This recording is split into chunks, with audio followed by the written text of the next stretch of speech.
अच्छा, तो हम बात कर रहे थे एक्सटर्नल स्क्रिप्ट्स की। एक्सटर्नल स्क्रिप्ट्स हम जितने ज़्यादा यूज़ करेंगे उतना ही हमारी वेबसाइट की जो स्पीड है वो कंप्रोमाइज़ होना स्टार्ट हो जाएगी, क्योंकि डेफिनेटली हमारी जो डीएनएस की रिक्वेस्ट हैं वो उस सर्वर तक जाएंगी और वापस आएंगी। चलें, हम ज़्यादा टेक्निकल चीज़ों को डिस्कस नहीं करते और हम इसको सिंपल रखने की कोशिश करते हैं। अच्छा, खैर, नेक्स्ट बात आती है गूगल फ़ॉन्ट्स की। अगर आप अपनी वेबसाइट पे गूगल फ़ॉन्ट्स यूज़ कर रहे हैं तो आप कोशिश करें कि उनको लोकली होस्ट करें, कि हर बार वो गूगल से सर्व ना हो बल्कि आपके ही सर्वर पर लोकली होस्ट हों और वहीं से ही सर्व हों। तो हम प्रैक्टिकली देखेंगे कि किस तरह गूगल फ़ॉन्ट्स को हम लोकली होस्ट कर सकते हैं और बार बार जो डीएनएस की रिक्वेस्ट सर्वर तक जाती हैं उनको हम अवॉइड कर सकते हैं। तो नेक्स्ट बात आती है लेजी लोड, जो कि एक बहुत इंपॉर्टेंट फीचर है। एंड लकली एंड फॉर्चुनेटली अब वर्डप्रेस ने बिल्ट इन तौर पर इस फीचर को ऑफर करना स्टार्ट कर दिया है। अब हमें किसी एक्सटर्नल प्लगइन वगैरह की ज़रूरत नहीं पड़ती। लेजी लोड होता क्या है? देखें, आपकी website let's suppose 10 images show करवा रही है, जो कि अबव द फोल्ड एक इमेज है, उसके बाद मिड में है 3-4, उसके बाद है, और इस तरह आपके पूरे पेज इमेजेस से तकरीबन लदा हुआ है। तो होता ये है कि, बल्कि होता ये था कि आपके वो 10 के 10 इमेजेस पेज लोड होने के साथ ही लोड हो जाते थे।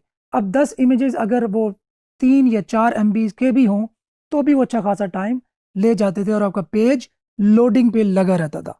तो अब क्या होता है लेजी लोड से, कि आप जब तक उस स्पेसिफिक जगह तक स्क्रॉल नहीं करते अपने पेज को, वो इमेज लोड नहीं होता और एक एक्स्ट्रा बर्डन जो हमारी पेज स्पीड पे पड़ता था वो अब नहीं पड़ता। तो लेजी लोड ये है कि जब तक फोकस उस इमेज तक ना जाए तब तक वो लोड ना हो। Same with YouTube embeds. अगर आपने यूट्यूब से वीडियो या किसी और प्लेटफॉर्म से वीडियो एम्बेड की हुई है अपने वेब पेज के अंदर, तो वो भी लेजी लोड होनी चाहिए, कि जब तक उस पॉइंट तक आपका यूज़र ना जाए, स्क्रॉल ना करे, तब तक उसका लोड नहीं होना चाहिए।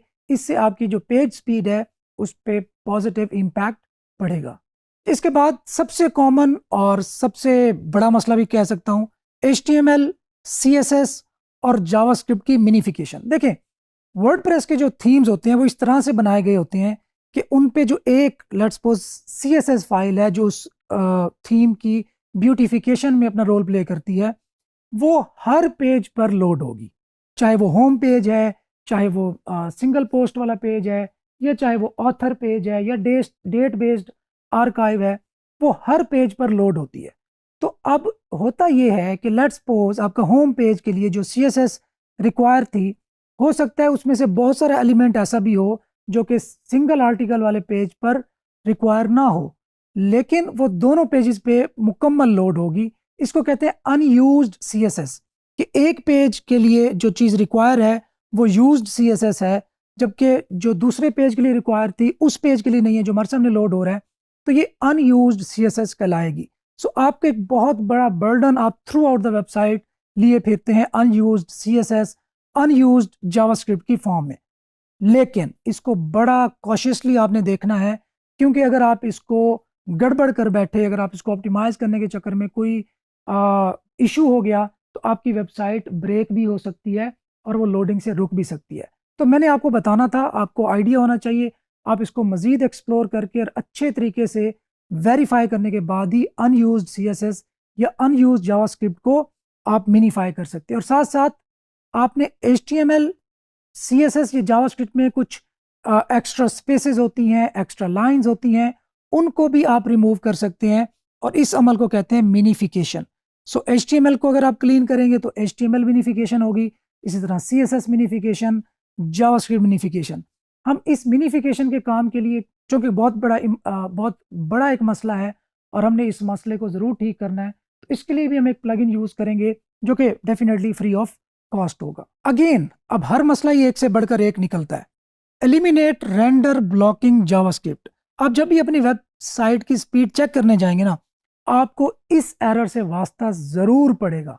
आई एम वेरी श्योर कि आपको ये ज़रूर मैसेज आएगा कि एलिमिनेट रेंडर ब्लॉकिंग जावास्क्रिप्ट, ये इसको सही करो।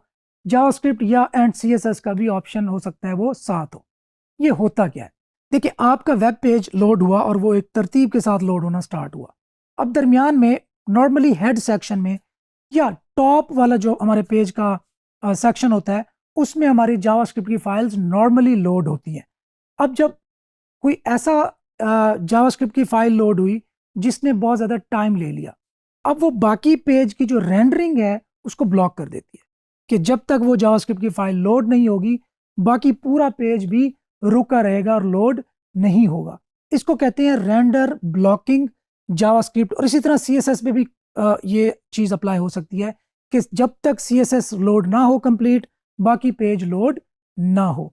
सो इसको कहते हैं रेंडर ब्लॉकिंग, कि जो रेंडरिंग है बाकी पेज की वो उस जावास्क्रिप्ट के फाइल ने या सीएसएस ने ब्लॉक कर रखी है और बाकी पेज लोड नहीं हो रहा। तो नॉर्मली होना ये चाहिए कि एसिंक्रोनसली हर चीज़ पैरेलल डाउनलोड हो, कि आपकी जो जावास्क्रिप्ट फाइल है वो भी साथ लोड हो रही हो और बाकी का जो पेज है वो लोड होने से ना रुके, वो भी कंटिन्यूसली लोड होना चाहिए। तो अगर आप उस जावास्क्रिप्ट को डेफर कर देंगे या उसको ये कह देंगे कि बाकी पेज लोड हो जाए, जावास्क्रिप्ट चूंकि एक क्रूशल चीज़ है वो बाद में लोड हो, तो ये सोल्यूशन भी बिल्कुल वैलिड है। या अगर आप चाहते हैं कि जावास्क्रिप्ट भी लोड होता रहे और बाकी पेज के एलिमेंट्स भी लोड होते रहें, तो ये सोल्यूशन भी बिल्कुल वायबल है। अभी हम देखेंगे कि इन दोनों ऑप्शंस को हमने कैसे यूज़ करना है। और रेंडर ब्लॉकिंग जावास्क्रिप्ट जो कि बहुत बड़ा मसला है पेज स्पीड ऑप्टिमाइजेशन का, और जब आप चेक करने जाएंगे तो आपको ये इशू ज़रूर आएगा। और आपके पास अगर आप फ्रीलांसिंग करने की ट्राई कर रहे हैं तो उसमें भी आपको जो प्रोजेक्ट्स मिलेंगे उनमें भी सबसे बड़ा मसला यही होगा, रेंडर ब्लॉकिंग जावास्क्रिप्ट। अगेन इसको भी बड़ा कॉशियसली आपने यूज़ करना है, क्योंकि अगर जावास्क्रिप्ट को आपने डेफर किया और वो नीचे वाले किसी एलिमेंट के लिए रिक्वायर्ड था तो यहाँ से भी आपको इशू क्रिएट हो सकता है। सो ये थोड़ी ट्रिकी चीज़ें हैं, टेक्निकल चीज़ें हैं, इनको पहले अच्छी तरीके से आप प्रैक्टिकल करें और टेस्ट करें, देन अपने लाइव जो वेबसाइट है उस पर अप्लाई करें। अच्छा, इसके बाद अपने जो ब्लॉग है, जो आपको वर्डप्रेस की साइट है, उसको अप टू डेट रखें, उसका वर्जन ओल्डर नहीं होना चाहिए। अच्छा, एक तो ये सिक्योरिटी का भी फ्लॉ है, मतलब आपने चीज़ों को अपडेट नहीं रखा, आप पुराना वर्डप्रेस का वर्जन यूज़ कर रहे हैं और उस वर्डप्रेस के वर्जन में कोई वल्नरेबिलिटी आ गई है, कोई सिक्योरिटी का इशू आ गया और आपकी वेबसाइट हैक भी हो सकती है। तो always keep your website updated. इसी के साथ साथ अपने थीम्स और प्लगइन्स को भी अपडेट रखें। हर साल लाखों बल्कि करोड़ों वेबसाइट्स हैक होती हैं और उनमें जो मेजर रीज़न होती है वो यही होती है कि वो थीम या तो कोई ऐसा यूज़ कर रहे हैं जो कि ऑफिशियल सोर्स से डाउनलोड नहीं किया गया, फ्री के चक्कर में कहीं से ऐसी जगह से डाउनलोड कर लिया गया जहाँ पे उन्होंने थीम के अंदर कोई फाइल इंजेक्ट कर दी थी या कोई इस तरह का मिलिशियस कोड इंजेक्ट कर दिया था, या इसी तरीके से या वो अपडेट नहीं किया गया था और उसके अंदर कोई वल्नरेबिलिटी थी। तो always keep your themes, plugins and WordPress up to date. जब हम बहुत ज़्यादा वर्डप्रेस के प्लगइन्स वगैरह यूज़ करते हैं तो वो डेटाबेस के अंदर अपनी एंट्रीज क्रिएट करते हैं। जब हम उसको चाहे मोस्ट ऑफ द टाइम ऐसा होता है कि चाहे हम उस प्लगइन को डिलीट भी कर दें लेकिन जो वर्डप्रेस की एंट्रीज हैं वो मौजूद रहती हैं। तो always manage and optimize your WordPress database. अपने वर्डप्रेस डेटाबेस को भी आपने ऑप्टिमाइज रखना है। इसके लिए एक सिंपल सा प्लगइन है WP ऑप्टिमाइज, आप वो यूज़ कर सकते हैं, या इसी तरीके के बहुत सारे और भी प्लगइन्स मौजूद हैं वो भी यूज़ कर सकते हैं। अपने SSL को आपने फिक्स रखना है और आपकी वेबसाइट हमेशा HTTPS के साथ लोड होनी चाहिए, सिंपल HTTP के साथ लोड नहीं होनी चाहिए। अच्छा, इन चीज़ों को प्रैक्टिकली कैसे करना है और इनका क्या रोल होता है और एक्चुअली वेबसाइट की जो स्पीड है वो मैयर कैसे कर सकते हैं, हम मैयर के दौरान जो इश्यूज आते हैं उनको फिक्स कैसे करना है, ये हम देखते हैं अब प्रैक्टिकली। Let's go.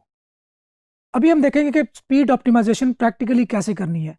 अगर आप अपनी वेबसाइट की स्पीड ऑप्टिमाइज कर रहे हैं या अपने क्लाइंट्स की वेबसाइट की जो स्पीड है उसको ऑप्टिमाइज करने जा रहे हैं तो ये लेक्चर आपके लिए बहुत हेल्पफुल साबित होगा। तो सबसे पहले स्पीड ऑप्टिमाइजेशन में बात आती है कैशिंग की। अच्छा, इसमें मैं आपको सादा तरीन अल्फाज में बता देता हूँ कि कैशिंग क्या होती है और ये क्यों ज़्यादा इंपॉर्टेंट है। जब भी खास तौर पर वर्डप्रेस की हम कोई पेज ओपन करते हैं या एज अ यूज़र किसी वेबसाइट को विजिट करते हैं तो उसके बिहाइंड बहुत सारे स्क्रिप्ट्स कंबाइन होके, इवन डेटाबेस की रिक्वेस्ट करके, वहाँ से डेटा फैच करके और बहुत सारे मरहलों से गुजर कर एक पेज बन के हमारे सामने आता है।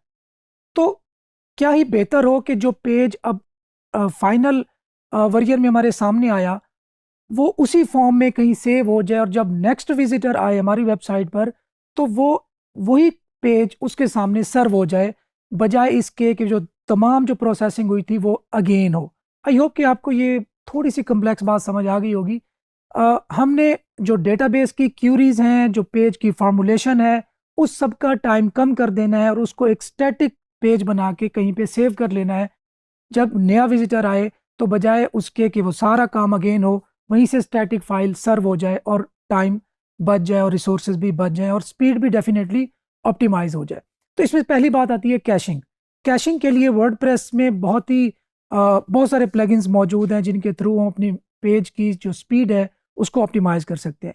इसमें मैं पहले आपको फ्री के ऑप्शन बताऊंगा जिसमें है WP सुपर कैशे और WP फास्टेस्ट कैशे। इसमें बात याद रखें कि आप कैशिंग का कोई एक प्लगइन यूज़ कर सकते हैं। आपने एक या एक से ज़्यादा प्लगइन यूज़ नहीं करने, सिर्फ एक प्लगइन यूज़ करना है।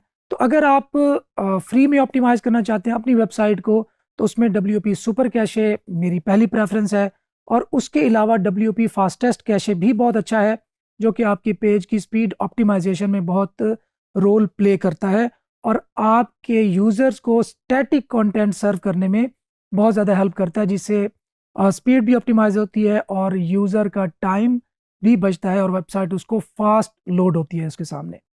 और प्रीमियम में अगर आप जाएं तो WP rocket is the best plugin ever. WP rocket अगर आप यूज़ करेंगे तो फिर आपको बहुत सारे मज़ीद प्लगइन्स यूज़ करने के झंझट से आज़ादी मिल जाएगी। सो अगर आप WP रॉकेट यूज़ करते हैं तो वो बेस्ट है। डेफिनेटली प्रीमियम है, आपको स्पेंडिंग करनी पड़ेगी कुछ, लेकिन इट्स वर्थ स्पेंडिंग मनी। एक बेहतर अल्टरनेटिव है फ्री का, और लेकिन पैसे आपको साथ यूज़ करने पड़ेंगे। सो WP सुपर कैशे आप यूज़ कर सकते हैं। आपने इसको यूज़ कैसे करना है, इसकी सेटिंग कैसे करनी है, ये मैं अभी आपको प्रैक्टिकली दिखा देता हूँ, या आप WP फास्टेस्ट कैशे यूज़ करेंगे। सबसे पहले आपने वर्डप्रेस के एडमिन पैनल में लॉगिन हो जाना है। यहाँ पे आपको डैशबोर्ड नज़र आ रहा है और उसके साथ ही आपने जाना है प्लगइन्स, ऐड न्यू प्लगइन। मैं यहाँ पे WP सुपर कैशे या WP फास्टेस्ट कैशे इंस्टॉल करने लगा हूँ। आप यहाँ पे लिखेंगे WP फास्टेस्ट कैशे और यहाँ से आप पहले प्लगइन को इंस्टॉल कर लेंगे। प्लगइन इंस्टॉल करने के बाद आप एक्टिवेट पे क्लिक कर देंगे और यहाँ से आपका WP फास्टेस्ट कैशे का जो प्लगइन है वो इंस्टॉल एंड एक्टिवेट हो गया। यहाँ पे आप WP फास्टेस्ट कैशे की जो सेटिंग्स हैं आप प्लगइन्स के पेज से भी एक्सेस कर सकते हैं, और या आपके जो बिल्ट इन साइड बार का मेन्यू है वहाँ से भी एक्सेस कर सकते हैं। सो यहाँ पे आप देखें कैशे सिस्टम, इसको सबसे पहले आपने इनेबल करना है कि हमारा जो डायनामिक पेज होगा उसका एक स्टैटिक वर्जन बना के हमारे पास सेव कर ले, और जब नेक्स्ट यूज़र आए तो उसको डायनामिक पेज सर्व करने की बजाय एक स्टैटिक पेज सर्व करे। अच्छा, प्रीलोड होता है कि आपके कैशिंग सिस्टम को विजिटर के आने से पहले ही बना के रख दे। ये वैसे तो बहुत अच्छा है, हेल्पफुल है, लेकिन ये आपकी होस्टिंग पे एक्स्ट्रा बर्डन डालेगा, तो फिलहाल हम इसको अनचेक रखते हैं। So logged in user don't show the cached version for logged in user, इसको डोंट शो ना करें। वो कहता है कि अगर आपने ऑलरेडी लॉग इन कर रखा है वर्डप्रेस में तो क्या आपको कैश्ड वर्जन शो करवाना चाहिए या नहीं, तो आप अकॉर्डिंगली इसकी सेटिंग इनेबल या डिसेबल कर सकते हैं।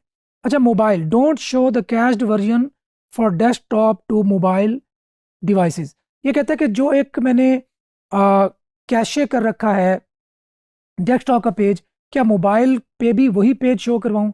तो इसमें नॉर्मली हम इसको यही कहेंगे कि हाँ, डेस्कटॉप वाले पेज को ही आप मोबाइल पे शो कराओ, क्योंकि हम जो रिस्पॉन्सिव वर्डप्रेस के थीम्स हैं, अभी जो लेटेस्ट थीम चल रहे हैं वो रिस्पॉन्सिव होते हैं, तो उसमें आप सेम पेज दोनों को शो करवा सकते हैं। मोबाइल डिवाइसेस पे वो अकॉर्डिंगली अपने आप को अपनी विड्थ हाइट को एडजस्ट कर लेगा। सो दोनों के लिए सेपरेट कैशे करने की ज़रूरत नहीं है। नेक्स्ट है new post, clear cache files when a post और पेज इज़ पब्लिश। जब भी आप नया पेज या नई पोस्ट पब्लिश करें तो आपके कैशे का जो पूरा सिस्टम है उसको रिमूव हो जाना चाहिए और नए सिरे से पेजेस की जो कैशे है वो बनना चाहिए। अगर आप ये चाहते हैं तो आप इसको इनेबल कर देंगे। वो पूछता है कि क्लियर ऑल कैशे करूं जब नई पोस्ट हो, या सिर्फ होम पेज या पोस्ट कैटेगरी या इन चीज़ों के जो कैशे है वो डिलीट करूँ, तो ये आप अकॉर्डिंगली सेट कर सकते हैं।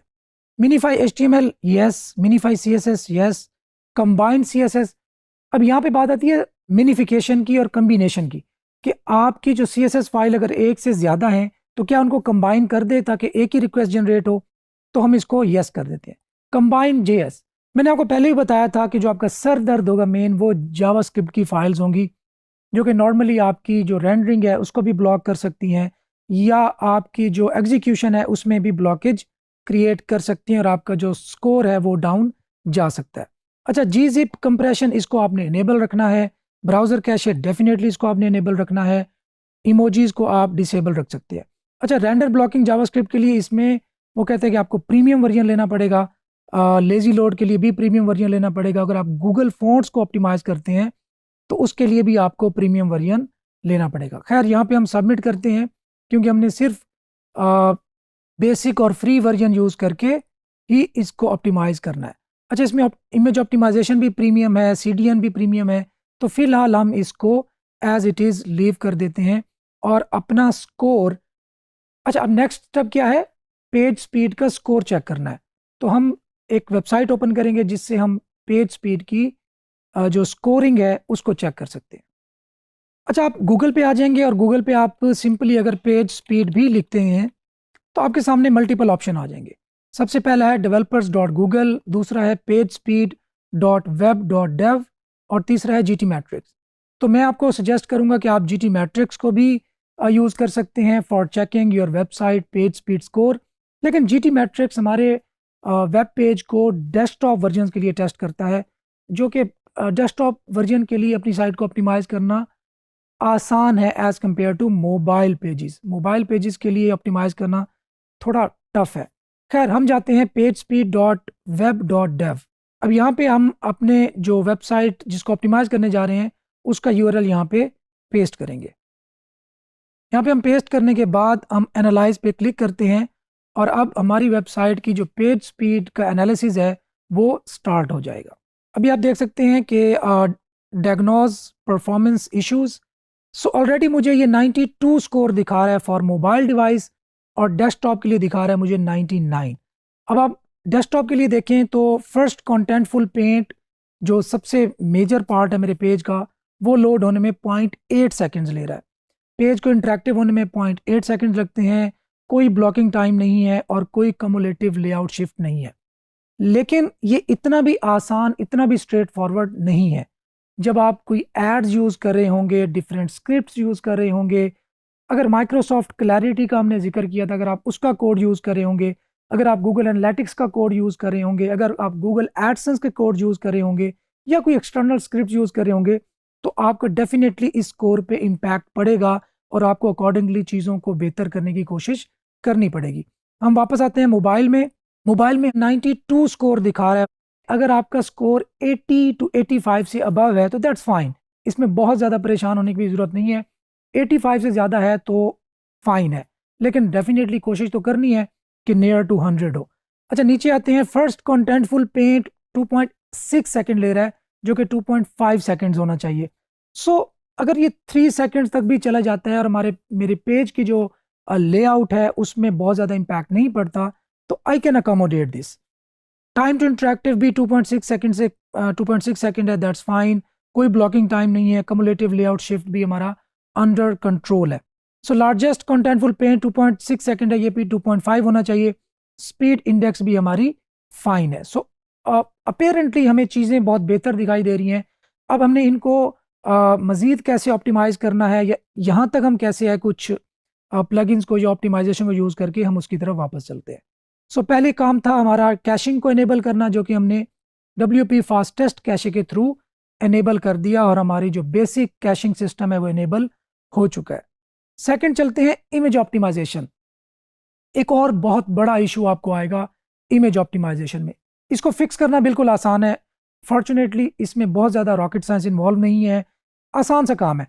अच्छा, इसको आप फ्री में ही ऑप्टिमाइज़ कर सकते हैं।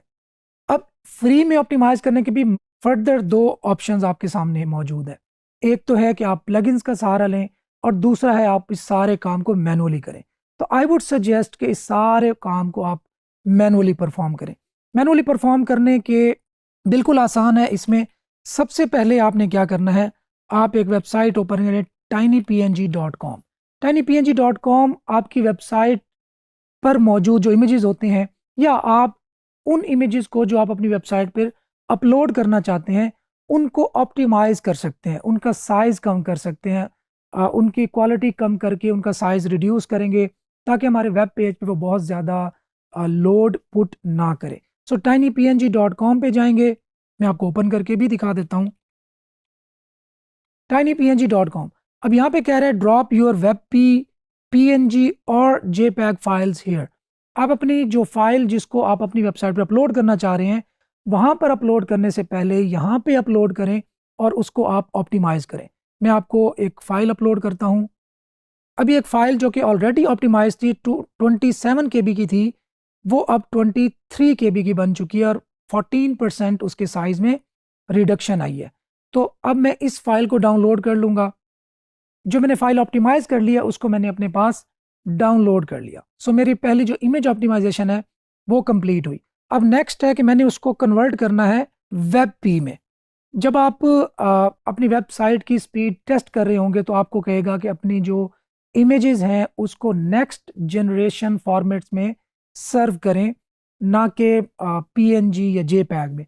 तो उस काम के लिए मुझे वेब पी फाइल चाहिए। अब मैं पीएनजी को वेब पी में कन्वर्ट करूंगा। अब इसके लिए मैं सिंपली गूगल का सहारा ले सकता हूं। गूगल में लिखूंगा PNG to WebP converter. अब मेरे पास cloudconvert.com एक वेबसाइट ओपन हो गई है। मैं यहाँ से कुछ फाइल्स को मैं ऑलरेडी कन्वर्ट कर चुका हूँ। खैर, मैंने अभी जो फाइल डाउनलोड की इसी को मैं अपलोड करता हूँ। अब यहाँ से मुझे पूछ रहा है कि आप कन्वर्ट किस चीज़ में करना चाहते हैं। मैं कहता हूँ कन्वर्ट कर दो वेब पी में। अब उसकी भी मज़ीद सेटिंग कर सकता हूँ, आप इसको एज इट इज़ छोड़ सकते हैं। कन्वर्ट पे क्लिक करें। अब आपकी जो पीएनजी फाइल थी वो वेब पी में कन्वर्ट हो चुकी है। अब आप इसको डाउनलोड कर लें। अब ये वेब पी फाइल आपके पास डाउनलोड हो गई। अब आपने जो अपने वेबसाइट पर अपने वेब पेज पे जो इमेज अपलोड करना था, अब वो इंस्टेड ऑफ पीएनजी आप अपलोड करेंगे वेब पी फाइल, जो कि कंपैटिबल है हमारे लेटेस्ट ब्राउज़र्स के साथ। आप याद रखें, अगर कोई आपका विजिटर कोई ओल्ड ब्राउज़र यूज़ कर रहा है तो वेब पी इमेज में भी उसके सामने लोड ना हो, तो ये भी इसका एक ड्रॉबैक हो सकता है। तो खैर, लेकिन आपने वेब पी में ही करना है। अगर हम ये दोनों काम मैनुअली नहीं करते, जो कि मैंने आपको रेकमेंड किए हैं कि आप मैनुअली ही ये सारा काम परफॉर्म करें, अगर आप इसको मैनुअली परफॉर्म नहीं करना चाहते, आप कहते हैं जी सारा काम प्लगइन्स के थ्रू हो, ऑटोमेट हो, तो उसके लिए आप एक प्लगइन इंस्टॉल कर सकते हैं EWWW इमेज ऑप्टिमाइज़र, और उसके साथ साथ आप इंस्टॉल कर सकते हैं वेब पी एक्सप्रेस। EWW क्या करेगा, वो tinypng.com से जो काम हमने किया है वही काम ये EWWW का प्लगइन परफॉर्म करेगा हमारी वेबसाइट पे, और वेब पी एक्सप्रेस वही काम करेगा जो अभी हमने कन्वर्जन की थी पीएनजी टू वेब पी, और वो वेब पी के जो फाइल्स होंगी उनको सर्व भी करेगा। सो आप या तो ये काम मैनुअली कर सकते हैं इन दो वेबसाइट्स के थ्रू, या इन दो प्लगइन्स के थ्रू आप इस काम को ऑटोमेट भी कर सकते हैं। सो मैं अगेन अपने वेबसाइट के प्लगइन सेक्शन में जाऊंगा, ऐड न्यू पे क्लिक करूंगा और हम इसको EWW टाइप करते हैं यहाँ पे। सो EWWW इमेज ऑप्टिमाइज़र प्लगइन हमारे सामने आ गया है। ये आप यहाँ से ऑथर के नाम से याद रखा करें कि एक्चुअली वो प्लगइन जो मैं बता रहा हूँ क्या ये वही है। सो एग्जैक्टली WWW इस प्लगइन का ऑथर है, बनाने वाले हैं, मेकर हैं। तो आपने ये प्लगइन यूज़ करना है और मैं इसको इंस्टॉल नाउ पे क्लिक कर देता हूँ। सो हमारा प्लगइन इज़ इंस्टॉलिंग और साथ ही installed and let's activate it. तो अब EWW इमेज ऑप्टिमाइज़र मेरे पास इंस्टॉल हो गया। अब मैं इसकी सेटिंग में जाता हूँ। सो आप एक्टिवेट ईजी आयो, ये थोड़ा प्रीमियम होगा, आप इसको stick with free mode for now कर दें। अच्छा, this will remove all meta data, EXIF, comments, colour profiles, all anything else that is not pixel data. So आप मेटा डेटा को रिमूव कर दें ताकि जो नॉर्मली जिस कैमरा से फ़ोटो बनाई गई होती है उसकी डिटेल्स उस इमेज के मेटा डेटा में सेव होती हैं, और इस तरह की बहुत सारी चीज़ें होती हैं जो कि वेबसाइट के लिए रिक्वायर नहीं होती, हम उनको रिमूव कर देते हैं।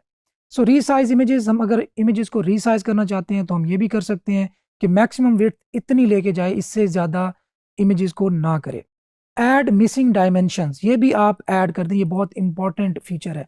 अगर आप WP रॉकेट यूज़ करने जा रहे हैं तो फिर आपको इसकी ज़रूरत नहीं पड़ेगी, क्योंकि ये वाला ऑप्शन उस प्लगइन में भी मौजूद होता है।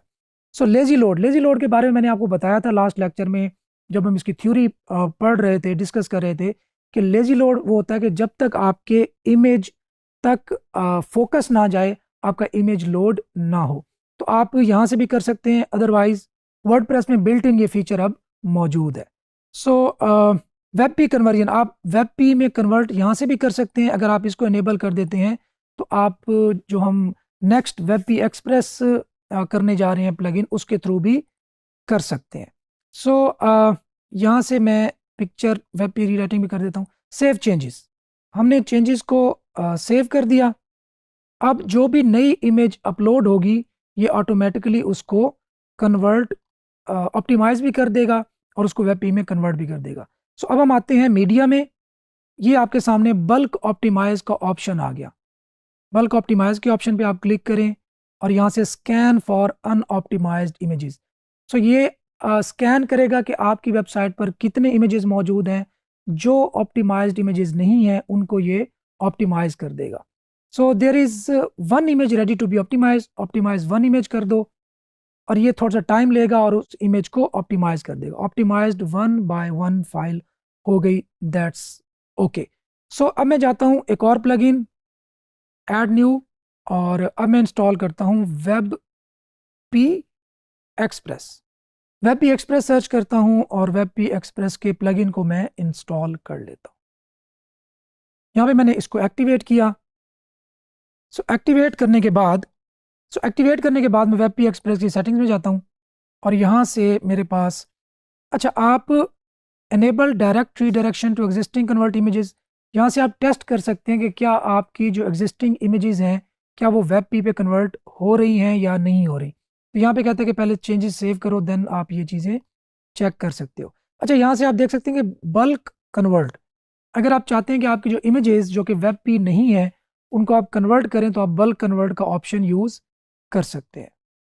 सो यहाँ से मैं इन चेंजेस को सेव करता हूँ और मैं अब लाइव टेस्ट भी परफॉर्म कर सकता हूँ। So copying files for testing okay है, इट सीम्स के ऑल ओके है। अब जो इमेजेस सर्व होंगी वो हमारी वेब पे होनी चाहिए। आप इसको न्यू रूल्स ऐड कर सकते हैं, .htxs में वरना खुद ही कर देगा प्लगइन। बहरहाल थोड़ा अगर आपको मुश्किल पेश आ रही है, थोड़ा सा टेक्निकल लग रहा है, तो हौसले से काम लेना है।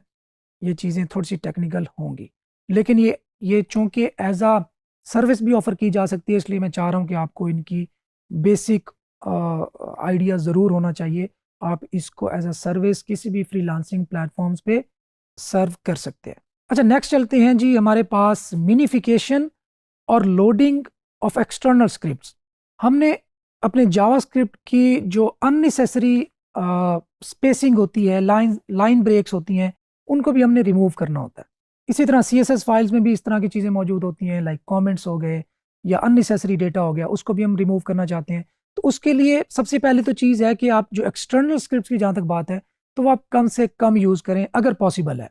अगेन, पेज स्पीड की वजह से अपनी वेबसाइट की जो आपकी फंक्शनैलिटी है, परफॉर्मेंस है, उसको आपने कंप्रोमाइज़ नहीं करना। लेकिन अगर कंप्रोमाइज़ हुए बगैर आपकी वेबसाइट की स्पीड ऑप्टिमाइज़ होती है और आप एक ऐसा स्क्रिप्ट एक्सटर्नल यूज़ करने जा रहे हैं जिसके बगैर गुजारा हो जाता है, तो फिर आपको एक्सटर्नल स्क्रिप्ट की ज़रूरत नहीं होनी चाहिए। खैर, आप इसके लिए प्लगइन यूज़ कर सकते हैं ऑटोप्टिमाइज, जो कि बहुत अच्छा प्लगइन है। अगर आप प्रीमियम में जाते हैं तो WP रॉकेट, जो कि मैंने आपको शुरू में ही रेकमेंड किया था, वो ये वाला काम भी खुद ही कर देगा अगर आप उसका प्रीमियम वर्जन डेफिनेटली यूज़ कर रहे हैं तो। WP रॉकेट के साथ एक प्लगइन है, मेरा पर्सनल फेवरेट है, परफ मैटर्स। सो परफ मैटर्स अगर आप यूज़ करते हैं तो ये भी आपके गूगल फॉन्ट्स को आपके लोकली होस्ट कराने में हेल्प करता है। आपका जो फाइल जिस पेज के लिए मोस्ट इंपॉर्टेंट है, क्रिटिकल है, सिर्फ उसी पेज पे लोड हो, ये भी आपको इनेबल करके देता है। और बहुत सारे ऑप्शन हैं, लेकिन ये भी अनफॉर्चुनेटली प्रीमियम है, जिसके लिए आपको स्पेंडिंग करनी पड़ेगी। अच्छा, नेक्स्ट है जी डेटाबेस ऑप्टिमाइजेशन।